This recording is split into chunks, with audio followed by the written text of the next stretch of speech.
Assalamualaikum warahmatullahi wabarakatuh. Kami dari kelompok 5 akan mempresentasikan tentang pelajaran Akidah Akhlak kelas 9 semester 1. Pertama, tentang keimanan pada hari akhir.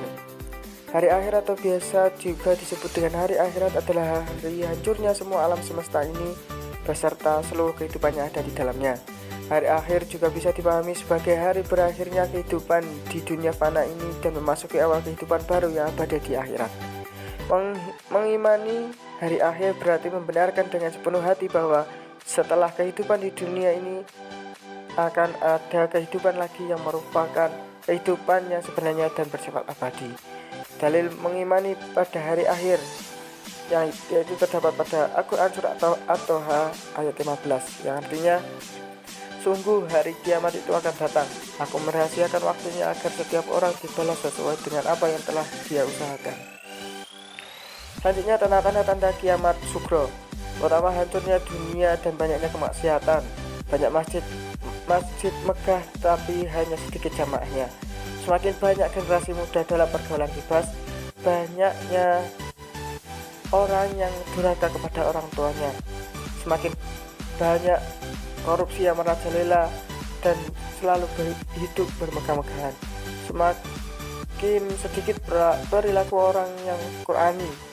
Banyak kedatangan di masjid namun hanya untuk berkumpul-kumpul saja. Selanjutnya, banyak orang yang enggan mengaji dan mengkaji ilmu agama. Tanda-tanda kiamat kubro. Yang pertama, turunnya Dajjal. Kedua, munculnya binatang yang melata. Yang ketiga, matahari terbit dari sebelah barat. Yang terakhir, yang kelima, keluarnya gas beracun dari semua sudut bumi. Hikmah beriman kepada hari akhir. Yang pertama, orang yang beriman pada hari akhir akan tercermin dalam kehidupan sehari-hari untuk selalu berbuat baik dan memberi kebaikan kepada orang lain. Yang kedua, akan senantiasa rajin beribadah untuk mempersiapkan bekal kehidupan di akhirat. Yang ketiga, akan senantiasa berhati-hati dalam bersikap dan bertindak karena yakin bahwa setiap perbuatan akan ada balasannya. Yang keempat, mendorong manusia untuk meneguhkan imannya dan ketakwaannya kepada Allah Subhanahu wa taala. Dan terakhir, kelima, akan selalu berusaha menghindari berbagai perbuatan dosa dan kesalahan. Yang kedua, yang B, macam-macam alam gaib yang masih berhubungan dengan hari akhir. Yang pertama, alam barzah. Alam barzah yaitu alam kubur tempat manusia meninggal dunia. Di dalam alam kubur, manusia yang telah meninggal dunia akan diperlihatkan dengan kedamaian, kesejukan, keindahan, dan segala kebahagiaan lainnya. Maka tanda itu bahwa manusia akan masuk surga. Yang kedua, Yaumul Ba'ats. Yaumul Ba'ats adalah hari bangkit manusia dari alam kubur. Pada hari itu semua manusia yang telah meninggal jasadnya diutuhkan lagi seperti sedia kala meskipun sudah meninggal dunia berabad-abad. Yang ketiga, Yaumul Hisab, yaitu hari dikumpulkannya manusia di padang mahsyar untuk dihitung amalnya selama hidup di dunia. Semua anggota tubuh akan berbicara sendiri tanpa ditanya. Selanjutnya, Sirat. Sirat yaitu jalan menuju surga. Sirat sering disebut sebagai Siratal Mustaqim. Selanjutnya, tentang Yaumul Mizan, yaitu hari dikumpulkannya mahsyar untuk ditimbang amal perbuatannya selama hidup di dunia. Selanjutnya, Yaumul Jaza, yaitu hari pembalasan. Selanjutnya, alam yang dinanti-nantikan atau alam yang menentukan apakah kita akan hidup berbahagia atau harus mempertimbangkan lagi apa yang telah kita lakukan ketika hidup di dunia. Yang pertama, tentang surga. Surga yaitu sebuah tempat yang penuh dengan kenikmatan dan kebahagiaan di hari akhir. Surga disediakan bagi orang-orang yang bertakwa kepada Allah Subhanahu wa taala. Terakhir yaitu tentang neraka, yaitu sebuah tempat yang penuh penderitaan dan siksaan di hari akhir. Neraka diperuntukkan bagi orang-orang yang durhaka dan mengingkari hukum Allah. C. Akhlak terpuji pada diri sendiri. Yang pertama, berilmu. Berilmu adalah kemampuan atau keahlian yang dimiliki oleh seseorang atas ilmu tertentu yang dapat memberikan manfaat baik itu bagi dirinya sendiri maupun untuk orang lain. Ciri-ciri orang yang berilmu itu sangat banyak. Di antaranya, mau menjaga dan mengamalkan ilmunya, memiliki sopan santun yang baik, dapat menjadi teladan, kemudian ketika ia bekerja itu tidak terlalu banyak bicara, dan bijaksana dalam memutuskan suatu permasalahan. Kiat-kiat atau ikhtiar kita menjadi orang yang berilmu, kita harus memiliki niat. Kemudian setelah kita memiliki niat, kita sadar bahwasanya menuntut ilmu itu adalah suatu kewajiban bagi setiap orang muslim. Kemudian kita dapat memanfaatkan waktu luang untuk mempelajari suatu ilmu tertentu atau suatu hal yang baru, dan kita tentunya mau untuk bergaul dengan orang-orang yang berilmu. Dampak positif yang akan kita terima ketika kita memiliki ilmu atau berilmu itu tentunya banyak sekali, baik itu bagi diri sendiri, orang lain, ataupun lingkungan. Karena pada saat kita ikhlas dalam mengamalkan ilmu yang kita telah pelajari atau ilmu yang kita punyai, maka kita akan mendapatkan pahala dari Allah Subhanahu wa Ta'ala, dan insya Allah kita akan mendapatkan derajat yang tinggi di mata Allah Subhanahu wa Ta'ala. Dan tentunya orang lain juga akan mendapatkan manfaatnya. Salah satunya adalah ketika kita mengamalkan ilmu kita, tentunya orang lain juga akan mendapatkan ilmu dari kita. Dan untuk manfaat bagi lingkungannya, terutama pada masyarakat, pasti nanti juga akan mendorong masyarakat untuk mau belajar lebih dalam lagi tentang suatu ilmu tertentu. Kemudian kerja keras, bekerja dengan sungguh-sungguh, kemudian penuh semangat untuk mendapatkan suatu hal yang kita inginkan disebut dengan bekerja keras. Namun bekerja keras itu juga tidak dilakukan secara terus-menerus sehingga kita melupakan ibadah kita kepada Allah Subhanahu wa Ta'ala. Ciri-ciri pekerja keras itu sangat banyak. Yang pertama, menghargai waktu, kemudian tidak kenal menyerah dan mengeluh tanpa melakukan suatu usaha. Terus semangat dalam bekerja, menyukai perjuangan hidup, tidak suka bermalas-malasan dalam segala hal, menghargai usaha orang lain. Kemudian cara-cara bekerja keras. Cara-cara bekerja keras yang dimaksudkan di sini adalah suatu hal yang bisa mendorong kita untuk mau melakukan atau bekerja keras begitu. Yang pertama, kita harus yakin bahwasanya tanpa bekerja keras kita tidak akan mendapatkan suatu hal yang memuaskan. Kemudian yakinkan diri bahwa bekerja keras merupakan suatu hal yang mulia dibandingkan dengan kita menyandarkan diri kepada orang lain atau menggantungkan diri kepada orang lain. Gemar berlatih melakukan sesuatu yang bermanfaat dalam waktu yang luang. Kemudian menekuni suatu usaha yang ingin kita lakukan, akan tetapi kita tidak meninggalkan juga ibadah kepada Allah. Kan ada atau kadang ketika kita menekuni sesuatu itu kadang kita juga lupa ibadah kepada Allah gitu. Dan yang terakhir adalah tidak menunda-nunda suatu pekerjaan selama kita mampu melakukannya sekarang. Dampak positif ketika kita bekerja keras yang pertama adalah kita akan mendapatkan hasil yang memuaskan gitu. Terus kemudian selain itu kan kita mendapatkan apa yang kita inginkan begitu. Ketika kita mendapatkan yang kita inginkan setelah kita bekerja keras, itu pastinya nanti diri kita pribadi akan menjadi lebih seseorang yang tangguh, kemudian kuat, dan timbul sifat mandiri. Dan ketika kita sudah mandiri, kita juga pasti bisa dong membantu orang lain dengan kemampuan-kemampuan, pengalaman-pengalaman kita yang sudah kita dapatkan ketika kita bekerja keras tadi. Dan yang perlu diingat ketika kita bekerja keras dalam ingin mendapatkan sesuatu, tapi kita tidak boleh meninggalkan ibadah kita kepada Allah. Selanjutnya kreatif.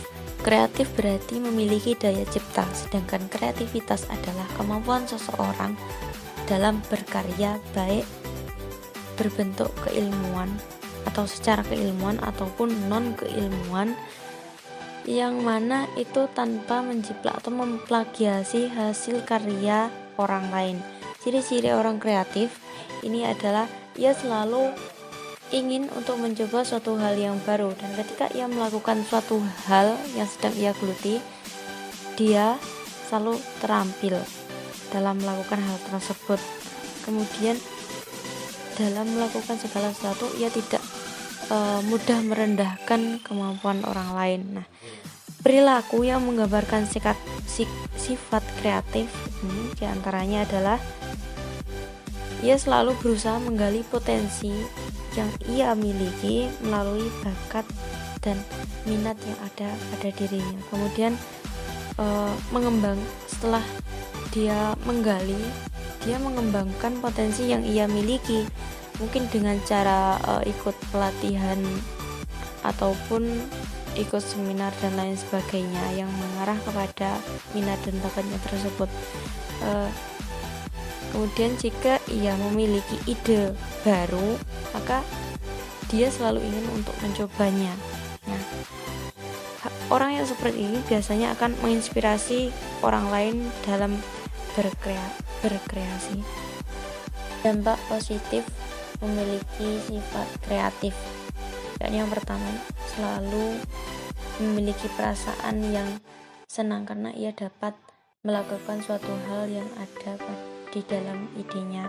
Kemudian memiliki sifat dinamis di sini berarti tidak monoton dalam segala hal, dapat menciptakan lapangan pekerjaan baik itu untuk dirinya sendiri maupun untuk orang lain, dan tidak ketinggalan karena seorang yang memiliki kreativitas pasti dia selalu mencoba suatu hal yang baru.